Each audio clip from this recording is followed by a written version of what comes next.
Alright, so you can see this as a part 2 to a previous video. So if you've not watched this video, go watch it and then come back here and this will all make sense to you. If not, none of this is gonna make sense. So right after she swerved me, she just looked at me with these shocked eyes.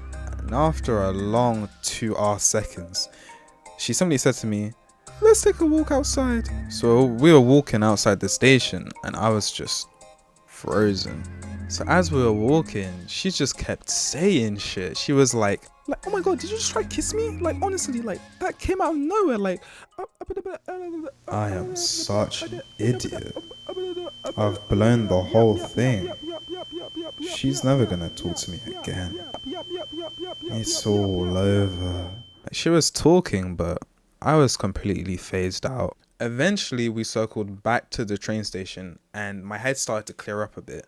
Wait a minute, she swerved me, but she's still here. Why? And before I even had any more time to think about that, she turns around and kisses me.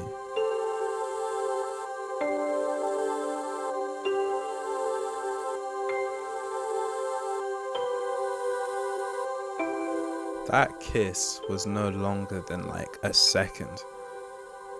But it was electrifying, bruv. My lips felt all tingly and fuzzy. That was definitely a core memory for me, I won't lie to you. Like, the fact I can still remember it to this day says a lot. She leaves, my train arrives, and I'm just a mixture of emotions. I'm happy, I'm sad, a bit embarrassed, but most of all, I'm confused. I'm there on the train, just replaying the scenario in my head over and over and over again. And before I knew it, I was off the train. And as I'm walking out the station, I see my friends waiting for me. They see me and they start screaming, "How did it go? How did it go? Did you kiss her? What happened?" They all said collectively with similar sounding voices. And I'm just there unresponsive and dejected.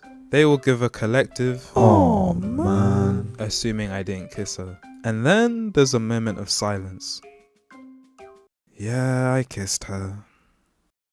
"What? Why'd you look sad then?" Again, with similar sounding voices. Then I yapped to my friends about exactly how it all went down. I also told them exactly how I felt and how I didn't know what to make of the whole situation over a good bucket of KFC.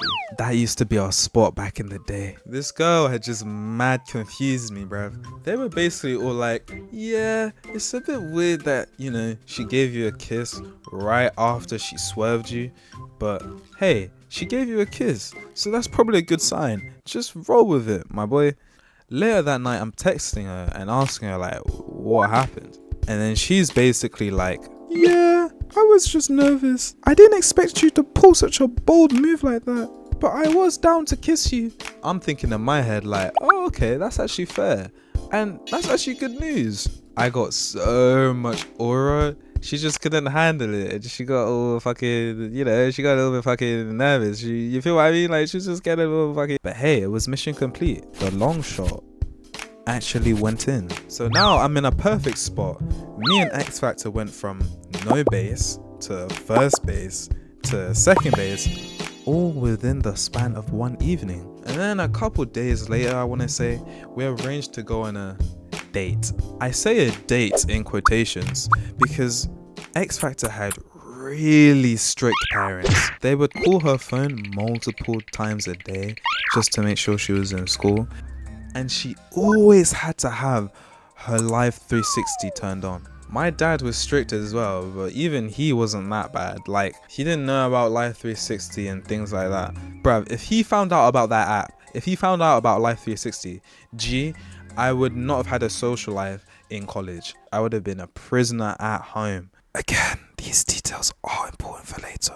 But because of that, our choices for an actual date were limited. We couldn't tell our parents about each other because they didn't allow dating in general. So we had to make up an excuse. And the excuse we used was that we wanted to study at the library on an inset day. Inset days were like random days of school where there were no classes on. No one ever questioned why inset days were a thing, but we all loved them. So we actually did meet at the school library at the start of the day. There wasn't much studging going on. Studging each other, maybe. I'm sorry. Don't click off. Rest of the day, we just hung out in the mall. But that part of the day is kind of a blur for me, bruv. Like, the only thing I remember is her telling me that there's literally nothing to do in that mall. And I was like, what? Nah, it can't be that dry. You man, I was so wrong. There was nothing there. And any shop that they had was just overpriced. Like, everything they sold was not worth it. Then we went into the local library to do more studying. We were in that library till it fucking closed, bruv. We were just so studious, man. I don't know what to tell you. So we walked back to the car park that's right next to the station where we had our first kiss. Now, my whole mission for this date was actually to ask her to be my girlfriend at the end of the day. So we're at the top of this car park, just waiting for my train, hugging each other, slow dancing a bit and cuddling. You know that one scene at the end of Endgame where Captain America and his ting are slow dancing in that house? That's literally how it felt, bruv. That was us. So I'm there and I pop the question. I'm like, do you want to be my girlfriend? She completely stops moving, looks at me and is like, Josh, this is all like way too quick. I don't know, I don't think it's a good idea. And she was completely right as well. I mean, this had all happened within, I think, 2.5 weeks. But you gotta understand, I had no experience with this type of shit. So I was there just spamming shots from half court, praying that everything went in. I really don't know what I said to recover the ball and change her mind, but I actually managed to change her mind. And she was like, okay. Knowing me, it was probably some sappy lover boy type shit that like melted her heart. I don't know. Another long shot had gone in, and that was mission complete.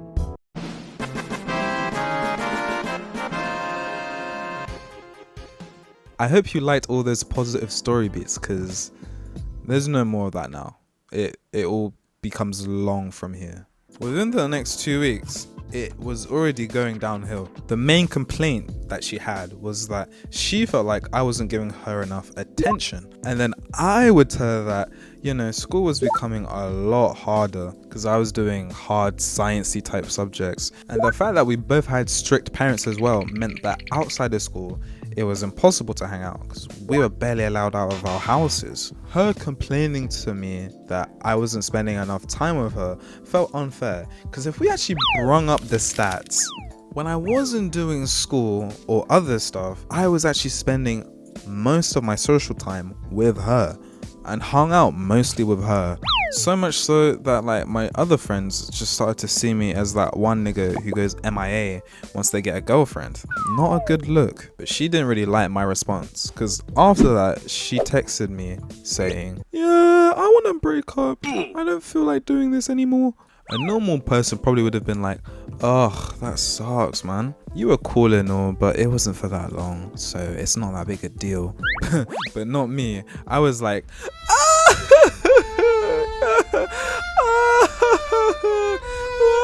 okay, I didn't actually cry, but I was way more upset than I should have been. I had only known this girl for like a month and a bit, let alone dating. It was even shorter than that. Now, she kept saying that she didn't actually want our relationship to change. She still wanted to hang out, do relationship type stuff, but she didn't really want the title. She seemed to be scared of the commitment. I was more than confused at this point, but the only thing I could really say was, alright. So we'd still see each other and hang out as normal, kissing and hugging and cuddling and stuff. But now the whole situation just felt weird to me, because I just didn't know where we stood with each other. You still want to be affectionate with me, kiss me, do all that stuff, but at the same time you're not sure if you want anything with me. I'd bring this up to her a couple times, but every time she would just plead the fifth, bruv. Said she'd need more time to think about shit. And that same week that all this was happening, my same friend from the other video, Archie, said that he was gonna throw a motive at his house. A motive is like a house party, kinda. I don't know if that word's only used in the UK or not, so I tell this to X Factor and I invite her to the party. She's down to go, but like I mentioned before, say it with me now, strict parents. So me and her are trying to hatch a game plan to go through this motive. Shit's looking hopeless because like almost every motive I've ever been to, they all start at ungodly hours. Shit starts at like 12 p.m. and then it lasts until like 4 in the morning. And then that's when X Factor tells me about this tried and true method that she used to use in situations like this. The forged document. Now she says to me, allegedly by the way, you could print out a fake school letter saying that you have to go on this trip that will last like 2 days. That way you won't have to be at home. And you can just stay at Archie's house. Get your dad to sign the document, just like a normal letter. And don't worry about making the letter. I got that covered. I was shocked, nervous, and a little bit impressed. Shocked by X Factor's ability to forge documents. Nervous that this whole thing would go south and I'd get my ass beat. And impressed with X Factor's sneaking out abilities. But then she showed me the letter and it looked really good. It had our college's logo on it and everything. I'm thinking to myself, This is so stupid, it actually might work. so I gave the letter to my dad and then he just looked at me.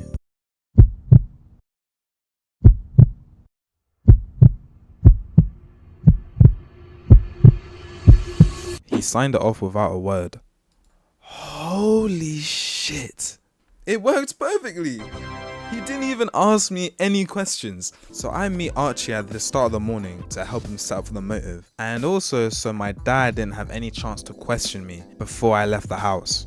I'm talking to Archie and I say, that was so easy. I can't believe that worked. I can't wait to see X Factor tonight. Oh my god, oh my god, oh my god. Bruv, I wasn't ready for what happened next. The moon rises and then people start pouring into the house. People started to flood in, booze was being poured, and everyone was having a good grand time. But not me. I was waiting for someone. X Factor.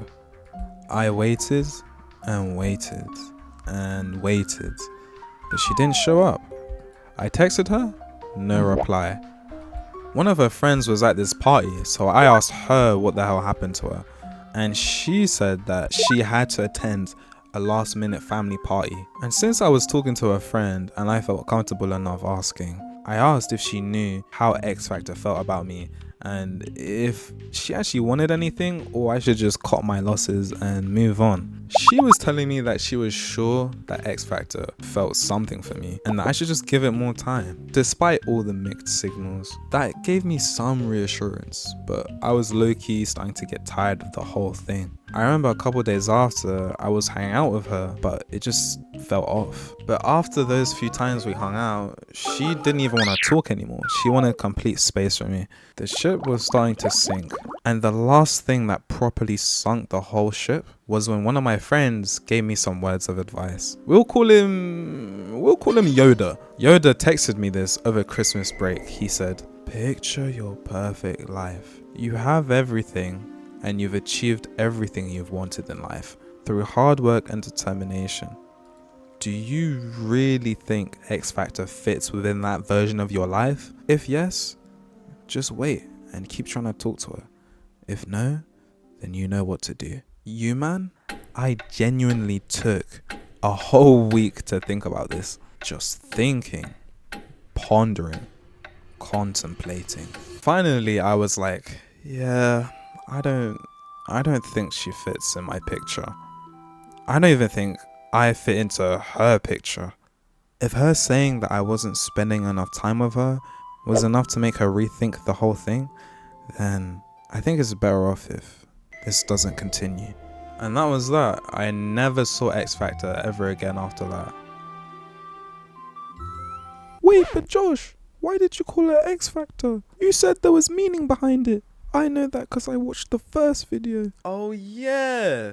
Thank you, random guy outside of the camera frame. Basically, about a year after this had all happened, all my friends were telling me that X Factor went on TV and sang on Asia's Got Talent. And the X Factor is obviously another popular talent show on TV. And X Factor sounded like a cooler name to use for the video, so yeah. Them niggas, they put that on a projector and were like, look, Josh, look at what you missed out on. She's TV famous. You know, making some lighthearted fun out of the whole thing. Now, I don't know how Asia's Got Talent works. I don't know if she won. I don't know if she lost. But hey, man, good for her. So, what did I learn from that whole experience? Two big things, actually. Lesson number 1. Does the person you're with add or take away from your life? And how much? When I look back, not only do I think that X Factor wasn't a good match for me, but I don't think that I was a good match for her. And number 2, do not rush things. Take a good long time to get to know a person first.